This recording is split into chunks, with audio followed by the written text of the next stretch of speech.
नमस्कार दोस्तों, मैं शिवम उपाध्याय आपका स्वागत करता हूं अपने YouTube channel read up on में। Current affair quiz based on current affairs of 27 July 2020 यानी 27 जुलाई 2020 के करंट अफेयर्स पर आधारित करंट अफेयर्स क्विज। इसमें कुल 10 प्रश्न शामिल किए गए हैं जो कि आपको पिछले दिनों आधारित करंट अफेयर्स पर बेस्ड है। आपको हमारे साथ साथ इसका आंसर करना है। यद्यपि मैं इसका आंसर बताऊंगा, लेकिन फिर भी आपको कोशिश करनी है कि आप इसका आंसर कर सकें। चलिए शुरू करते हैं। आज का पहला प्रश्न है, हाल ही में किस मशहूर नृत्यांगना एवं कोरियोग्राफर का 101 वर्ष की उम्र में निधन हो गया? ऑप्शंस हैं अमला शंकर, मृणालिनी साराभाई, सितारा देवी, शोभना नारायण। प्रश्न का सही जवाब है ऑप्शन नंबर ए यानी अमला शंकर। मशहूर नृत्यांगना अमला शंकर का हाल ही में कोलकाता में निधन हो गया। वे 101 वर्ष की थी। अमला शंकर पिछले कुछ समय से बढ़ती उम्र की बीमारियों से जूझ रही थी। 1919 में अमला शंकर का जन्म जसोर, जो कि अब बांग्लादेश में हुआ था। अमला शंकर ने पहली परफॉर्मेंस साल 1931 में बेल्जियम में दी थी। कला के क्षेत्र में अमला शंकर के योगदान के लिए पश्चिम बंगाल सरकार ने उन्हें 2011 में वहां का सर्वोच्च पुरस्कार बंग विभूषण से सम्मानित किया था। कब किया? 2011 में। कौन, क्या नाम था इनका? तो नाम था अमला शंकर।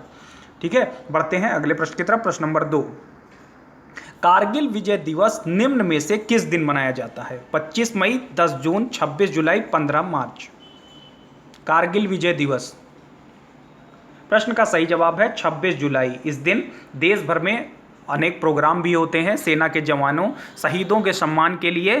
तो कारगिल विजय दिवस स्वतंत्र भारत के सभी देशवासियों के लिए एक बहुत ही अहम दिवस है। भारत में प्रत्येक वर्ष 26 जुलाई के दिन यह मनाया जाता है, क्योंकि भारत और पाकिस्तान की सेनाओं के बीच 1999 में कारगिल युद्ध लगभग 60 दिनों तक चला था और 26 जुलाई के दिन इसका अंत हुआ था। ठीक है, तो अंत हुआ था उसी दिन भारत में इसे विजय दिवस के रूप में मनाया जाता है। कारगिल विजय दिवस युद्ध में शहीद हुए भारतीय जवानों के सम्मान के लिए मनाया जाता है। हम सभी को भी यह दिवस मनाना चाहिए। कब मनाया जाता है? तो मनाया जाता है 26 जुलाई को। नेक्स्ट है हमारा तीसरा प्रश्न, भारतीय राष्ट्रीय राजमार्ग प्राधिकरण यानी NHAI ने अयोध्या में सिविल वर्क और सौंदर्यीकरण के लिए कितने करोड़ रुपए मंजूर किए हैं? 55 करोड़, 25 करोड़, 35 करोड़, 15 करोड़। प्रश्न का सही जवाब होगा option number A 55 crore. 55 crore रुपए मंजूर किए हैं NHAI ने यानी भारतीय राष्ट्रीय राजमार्ग प्राधिकरण। भगवान राम के भव्य मंदिर के निर्माण के लिए आगामी 5 अगस्त को होने वाले भूमि पूजन, आप सभी को पता है कि 5 अगस्त को वहां भूमि पूजन होने वाला है। प्रधानमंत्री श्री नरेंद्र मोदी उसका भूमि पूजन करेंगे। तो भूमि पूजन से पहले अयोध्या को संवारने के लिए यह कदम उठाया गया है और NHAI मुख्यालय ने सिविल कार्य और सौंदर्यीकरण के कार्यों के लिए 2 अलग अलग टेंडर जारी किए हैं, जिसमें इंजीनियरिंग, खरीद और निर्माण कार्य के लिए क्रमशः 40 करोड़ और 15 करोड़ रुपए आवंटित किए गए हैं। तो कब हो रहा है भूमि पूजन? तो हो रहा है 5 अगस्त को प्रधानमंत्री नरेंद्र मोदी द्वारा किया जाएगा। चौथा प्रश्न है, खेल मंत्रालय और भारतीय टेबल टेनिस फेडरेशन ने किस देश के कोच इन वेई का अनुबंध बढ़ाने का फैसला किया है? नेपाल, चीन, रूस, जापान।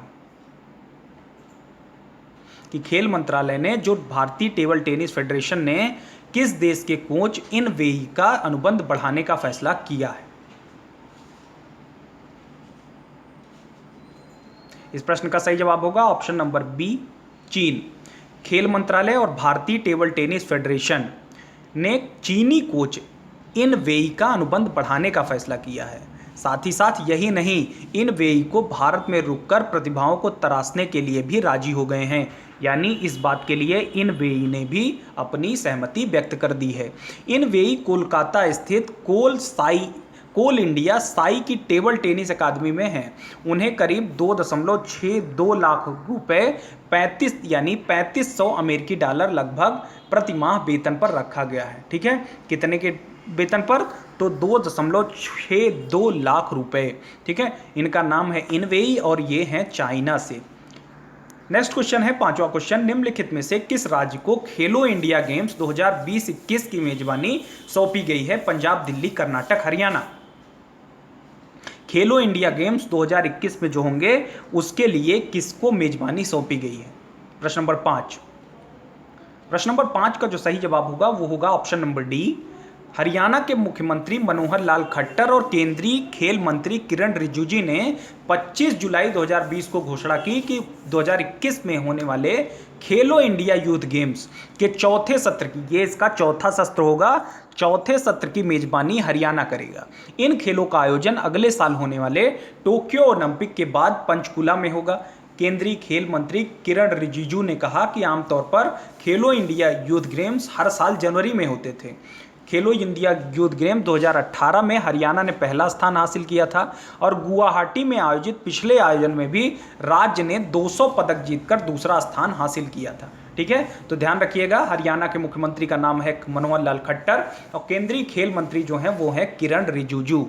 कौन सा आपकी होगा खेलो इंडिया यूथ गेम्स का चौथा संस्करण कब होगा? 2021 में। ठीक है, तो इस प्रश्न का सही जवाब था ऑप्शन नंबर डी, हरियाणा। बढ़ते हैं अगले प्रश्न की तरफ। प्रश्न नंबर 6, भारत और किस देश ने मुक्त व्यापार करार यानी FTA फ्री ट्रेड एग्रीमेंट, क्या बोलते हैं FTA फ्री ट्रेड एग्रीमेंट यानी मुक्त व्यापार करार के लिए बातचीत शुरू करने के लिए प्रतिबद्धता जताई है? यानी भारत और किस देश ने? तो इस प्रश्न का जो ऑप्शन दिया गया है नेपाल, चीन, बांग्लादेश, ब्रिटेन। नेपाल, चीन, बांग्लादेश, ब्रिटेन। प्रश्न का सही जवाब होगा option number D, Britain. Bharat और ब्रिटेन ने मुक्त व्यापार करार यानी FTA के लिए बातचीत शुरू करने के लिए प्रतिबद्धता जताई है। इसने दोनों देशों के आर्थिक रिश्तों को मजबूत किया जा सकेगा। दोनों के बीच हाल ही में वीडियो कॉन्फ्रेंसिंग के तहत 14वीं संयुक्त आर्थिक व्यापार समिति की बैठक में इस मुद्दे पर विचार विमर्श किया गया। भारत और ब्रिटेन के बीच 2019-20 में द्विपक्षीय व्यापार लगभग 15.5 अरब डॉलर का रहा। 2018 में यह 16.67 अरब डॉलर का रहा था। तो इस प्रकार प्रश्न का सही जवाब क्या होगा? Option number D, Britain. प्रश्न नंबर 7, भारतीय रिजर्व बैंक ने श्रीलंका को कितने करोड़ डॉलर की मुद्रा अदला बदली की सुविधा के लिए यहां आवश्यक दस्तावेजों पर हस्ताक्षर किए हैं? यानी कि भारत और श्रीलंका के बीच मुद्रा अदला बदली के लिए कितने करोड़ डॉलर की मुद्रा अदला बदली के लिए दस्तावेजों पर साइन किया गया है? ऑप्शंस दिए गए हैं 40, 20, 30, 10। 40 crore dollar, 20 crore dollar, 30 crore dollar या 10 करोड़ डॉलर। प्रश्न का सही जवाब होगा option number A, 40 crore dollar.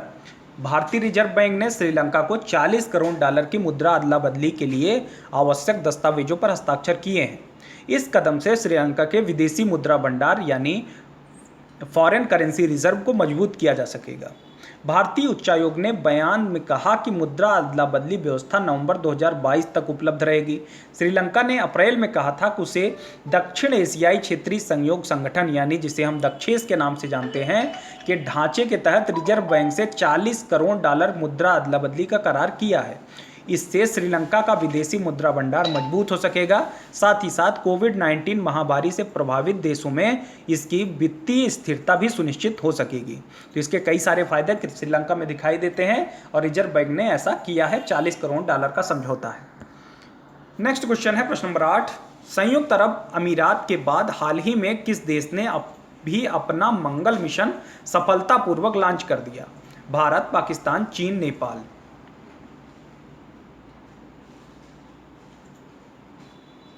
इस प्रश्न का सही जवाब होगा ऑप्शन नंबर सी यानी चीन। इस मिशन को दक्षिण चीन के हेनान प्रांत के वेनचांग स्पेसक्राफ्ट लॉन्च सेंटर से रवाना किया गया। कहां से? तो हेनांग प्रांत के वेनचांग स्पेसक्राफ्ट लॉन्च सेंटर से। यह यान करीब 50 करोड़ किलोमीटर की लंबी यात्रा 7 माह में पूरी करेगा और उसके बाद यह लाल ग्रह यानी मंगल ग्रह की कक्षा में प्रवेश करेगा। चीन ने वर्ष 2011 में भी प्रयास किया था, लेकिन तब उसका प्रयास विफल हो गया था। चीन का दावा है कि इस यान से अनंत अंतरिक्ष खोज में नए युग की शुरुआत होगी। अंतरिक्ष अनंत है यानी अंतरिक्ष का जो प्रसार है आज तक उसको हासिल नहीं किया जा सका है, उसको देखा नहीं जा सका है। अंतरिक्ष जो है वो बहुत बड़ा है, इसके एक छोटे से भाग की जो है खोज हम लोगों के द्वारा की गई है अभी तक इसके छोटे से भाग के बारे में हम जानते हैं।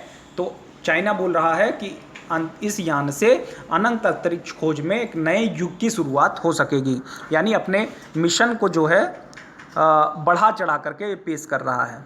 बढ़ते हैं अगले प्रश्न की तरफ। 9वां, किस राज्य सरकार ने कौशल विकास के क्षेत्र में सहयोग करने हेतु रोपड़ स्थित भारतीय प्रौद्योगिकी संस्थान के साथ एक समझौते पर हस्ताक्षर किए हैं? बिहार, तमिलनाडु, पंजाब, कर्नाटक।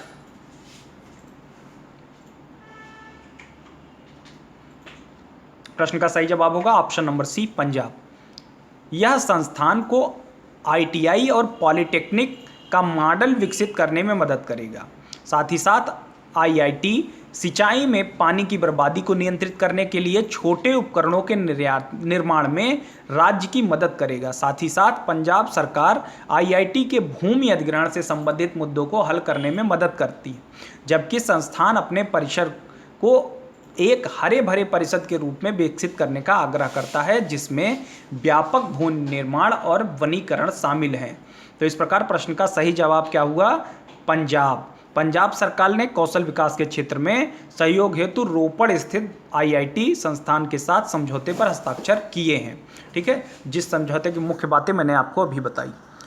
प्रश्न नंबर 10, हाल ही में किस देश ने दक्षिण चीन सागर में संयुक्त राष्ट्र के लिए औपचारिक घोषणा में बीजिंग के क्षेत्रीय और समुद्री दावों को खारिज कर दिया? पाकिस्तान, ऑस्ट्रेलिया, चीन, अमेरिका।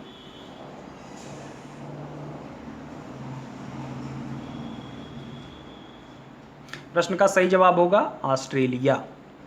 ऑस्ट्रेलिया ने दक्षिण चीन सागर में चीन के क्षेत्रीय और समुद्री दावों को औपचारिक रूप से खारिज कर दिया।